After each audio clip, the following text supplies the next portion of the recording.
iPod that works with my GoPro. Okay, that one's going in the outtakes. When life won't play along and ride keeps going wrong and I can't seem to find my way. I got a move, I'm gonna move, I'm gonna move, I'm gonna move, no matter what life brings, gonna move.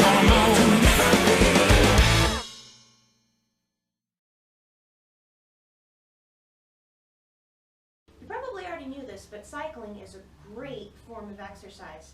If you can't balance on a regular bike, you can always try what they call a recumbent bike, which is sort of like a tricycle. You're sitting down and pedaling that way. It's a lot easier on your back. But this is my old bike.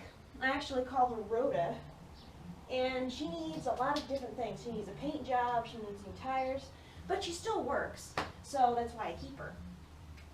First thing you want to do when getting a bike out of mothballs is to give it a good cleaning.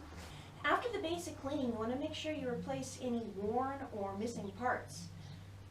Like, for example, if your tires are in shreds, obviously you're going to need new tires. You probably want to replace the inner tubes, maybe the brake pads, the shifter cables, that kind of thing. You also want to make sure your bike is street legal, especially if you're going to need front and rear reflectors, wheel reflectors, and head and tail lights if you're going to be riding at night. You also want to make sure you lube the chain really well, and the back sprocket. This can get really gunked up, especially in storage. Toothbrushes are great for cleaning out gunky gears. Okay, now that our bikes are ready to go, let's talk about what to wear when cycling.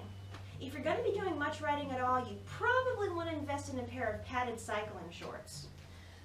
They don't flap around. They've got padding in the back side and in the front, wherever you need it, and they've got specific for either girls or guys, depending on what your anatomy is. They're a little higher in the back than they are in the front, so when you lean over, that way your backside isn't hanging out. If you're not comfortable with wearing cycling shorts, you can wear a pair of looser shorts over them. They've also got padded liners that you can wear under any old pair of pants, as long as it's not jeans. Make sure you have a full range of motion with whatever pair of pants you choose for cycling. Whatever pair of pants you choose, if they're long, make sure they're not loose around the ankle so they don't get caught in the cogs or in the chain, and plus that cuts back on the chain grease you have to clean off later. For a top, you want to wear a usual workout top. They make specific tops for cycling that come down a little farther in the back again, so you're not showing off skin when you bend over. If that doesn't bother you, just go ahead and wear any regular workout top as long as it's not cotton, because when you sweat, cotton absorbs the moisture and holds it closer to your body, so just make sure you go with something synthetic, preferably moisture wicking. But also something else that cycling tops have is they have a pocket in the back. So if you're going on a long ride and you don't want to carry like a backpack or something like that, you can stick energy bars or fruit or something in the back pocket so you can just grab it and, without having to stop to eat. Of course, if it's cold, you're going to want to put on leg warmers or arm warmers or extra layers. There's a lot of great articles on winter cycling tips or cold weather cycling tips. Just Google it and there you go. Of course, the absolute most important thing to wear while you're riding a bike, and I know a lot of people, this is a sticking point for them, is a helmet. Trust me, this is the most important thing about cycling. If nothing else, as long as your bike's in working condition, you have to wear a helmet. A lot of laws are requiring it now, especially for children under 18, but even no matter what age you are, whether you're 8 or 88, wear a helmet.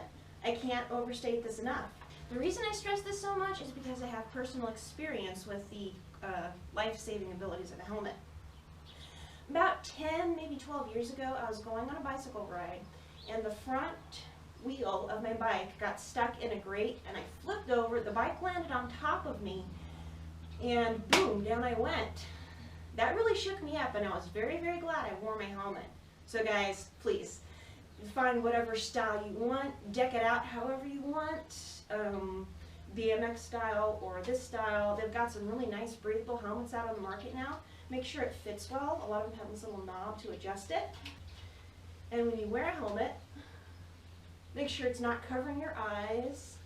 Make sure it fits comfortably, and when you do the chin strap, Put it on, make sure you can put about 2 fingers in the side like that. Ideally, especially if you're road biking or if it's cold outside, you're going to want some gloves to give your palms a break. My gloves wore out, so I don't have them with me anymore.